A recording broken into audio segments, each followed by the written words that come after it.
Kita tuh udah sering banget kan dengar soal AI di dunia pendidikan. Kadang-kadang nadanya khawatir, takut siswa jadi curang, kadang juga penuh decak kagum. Nah, kali ini kita coba lupain dulu deh semua perdebatan itu. Kita akan lihat langsung sebuah cetak biru, sebuah rencana nyata tentang gimana AI bisa dipakai secara kreatif, praktis, dan yang paling penting, bertanggung jawab di dalam kelas. Oke, kita mulai dari pertanyaan yang paling mendasar. Selama ini kan ketakutan terbesarnya adalah, wah siswa bakal pakai AI buat nyontek, buat cari jawaban instan. Tapi gimana kalau kita balik total logikanya? Gimana kalau AI itu justru bukan mesin jawaban, tapi pemicu kreativitas yang belum pernah kita lihat sebelumnya?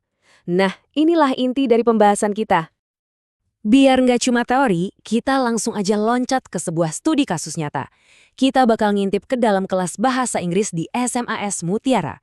Di sana, ada seorang guru keren bernama Encep Abdullah Al-Mukarrom yang bikin sebuah metode belajar inovatif. Namanya The AI Image Description Challenge.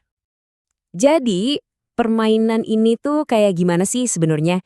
Intinya, ini adalah sebuah pelajaran yang dibangun di atas fondasi game-based learning atau GBL.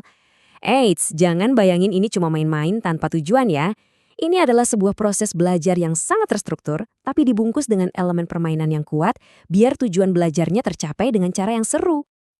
Nah, ini nih bagian yang paling menarik, pergeseran peran di dalam kelas. Guru di sini bukan lagi satu-satunya sumber ilmu, tapi perannya berubah jadi game master yang merancang tantangan dan memandu permainan. Siswa, mereka jadi pemain sekaligus jadi kreator konten. Dan teknologinya, termasuk AI, jadi alat buat menciptakan tantangan dan juga sumber daya. Wah, dinamika kelasnya jadi beda banget. Prosesnya sendiri dibagi jadi 4 fase yang asyik banget. Pertama, ada vocabulary quest, di mana siswa kayak lagi ngumpulin item atau amunisi mereka, yaitu kosakata baru. Kedua, challenge setup. Ini saatnya mereka berkreasi, bikin gambar unik pakai AI. Ketiga, the descriptive challenge. Nah, ini inti pembelajarannya.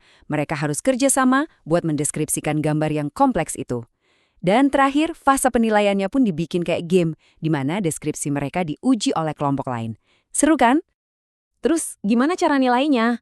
Lihat deh rubriknya, ini juga keren.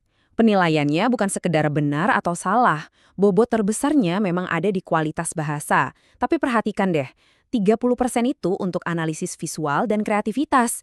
Ini seakan-akan ngasih pesan yang kuat ke siswa. Yang kami hargai itu bukan cuma jawaban akhirnya, tapi proses berpikir dan cara kamu berkreasi. Oke, sekarang kita coba mundur sedikit ya. Kita udah lihat gimana cara mainnya. Sekarang, yuk kita bedah kenapa pendekatan ini bisa begitu efektif dan juga bertanggung jawab. Apa sih prinsip-prinsip di baliknya? Kutipan ini, wah kena banget sih. Tujuannya itu bukan cuma bikin siswa jago pakai AI. Bukan itu. Tapi untuk mengubah pola pikir mereka. AI di sini bukan jalan pintas, tapi justru alat untuk melatih dan meningkatkan kemampuan berpikir manusia itu sendiri. Ibaratnya, bukan kalkulator yang bikin kita lupa cara berhitung, tapi gym yang bikin otak kita makin kuat. Biar nggak kebablasan dan jadi ketergantungan sama AI, ada resep praktis yang bisa diajarin, yaitu aturan 20-40-40. Gini cara pakainya. Gunakan AI hanya untuk sekitar 20% pekerjaan, misalnya buat tugas-tugas yang berulang atau cari ide awal. Sisanya, 40% dipakai buat kolaborasi dan diskusi sama teman, dan 40% lagi yang paling penting, buat analisis dan kerja mandiri. Ini resep jitu buat pakai AI secara sehat. Dan kekhawatiran soal ketergantungan ini bukan omong kosong loh, ada datanya. Laporan dari World Economic Forum menunjukkan kalau 34% pengguna AI merasa kemampuan analitis mereka menurun. Artinya, mereka jadi kurang kritis. Ini bukti nyata betapa pentingnya kita ngajarin cara berinteraksi yang kritis sama teknologi bukan cuma asal pakai. Terus gimana cara praktis buat nanemin kebiasaan kritis ini? Gampang. Bisa pakai semacam daftar periksa sebelum mengetik prompt di AI. Jadi sebelum nanya ke AI, siswa berhenti dulu dan tanya ke diri sendiri. 1, aku udah coba mikirin ini sendiri belum ya? 2, aku sebenarnya pengen dapat jawaban kayak apa dari AI. Dan 3, yang paling krusial, aku siap nggak buat ngecek lagi informasinya dari sumber lain? 3 pertanyaan simpel ini bisa mengubah AI dari tombol panik jadi alat yang dipakai dengan sadar dan sengaja. Oke, selain soal cara berpikir, permainan ini juga ngebuka satu kotak Pandora lain yang gak kalah pentingnya, etika. Ya, menggunakan alat sekuat AI generatif itu datang dengan tanggung jawab yang besar. Yuk, kita bedah risiko-risiko utamanya. Setidaknya ada 5 area etis yang harus diwaspadai, baik oleh game master maupun para pemainnya. Mulai dari plagiarisme dan hak cipta, ini gambar yang dibuat AI sebenarnya punya siapa? Lalu ada bias yang mungkin tersembunyi di datanya, terus siapa yang tanggung jawab kalau output AI-nya salah atau menyinggung? Seberapa transparan kita harus bilang kalau kita pakai AI, sampai isu yang jarang dibahas, dampak lingkungannya. Dan ini bukan isu teori doang loh. Coba kita lihat contoh nyata ini.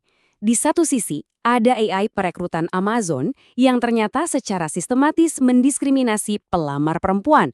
Kenapa? Karena datanya bias. Di sisi lain, ada tuntutan hukum raksasa dari Getty Images karena karya mereka dipakai tanpa izin buat melatih AI.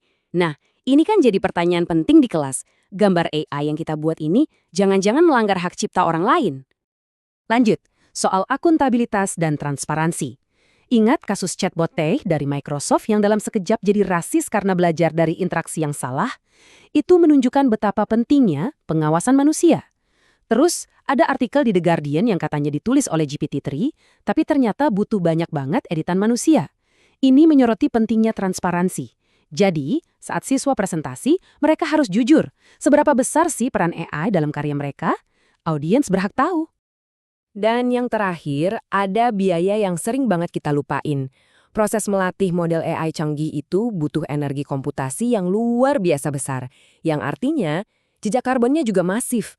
Coba bayangin, melatih satu model AI itu setara dengan 300 kali penerbangan bolak-balik New York-London. Memahami hal ini adalah bagian dari literasi digital yang lebih utuh. Oke, kita udah paham permainannya, prinsipnya, sampai ke etika di baliknya. Pertanyaan berikutnya adalah, gimana caranya satu ide bagus dari satu kelas ini bisa menyebar dan jadi perubahan yang lebih besar di seluruh sekolah? Biar nggak berhenti di situ aja gitu. Ternyata, Pak Encep ini udah punya rencana aksi yang jelas banget. Ini adalah contoh cemerlang gimana inovasi bisa disebarkan. Dimulai dari laporan ke kepala sekolah, lalu berbagi dengan teman-teman guru, diimplementasikan bareng-bareng, dan akhirnya disebarkan lagi ke komunitas yang lebih luas. Ini adalah model penyebaran inovasi yang patut ditiru. Dan tujuan akhirnya bukan cuma sekedar berbagi RPP loh, tapi untuk membangun sesuatu yang disebut komunitas praktik. Ini adalah sebuah jaringan di mana para guru bisa saling mendukung, bisa berinovasi bareng, refleksi bareng, dan belajar bersama secara terus-menerus. Inilah cara perubahan yang nyata dan berkelanjutan itu terjadi. Jadi, setelah melihat semua ini, kita kembali ke pertanyaan awal.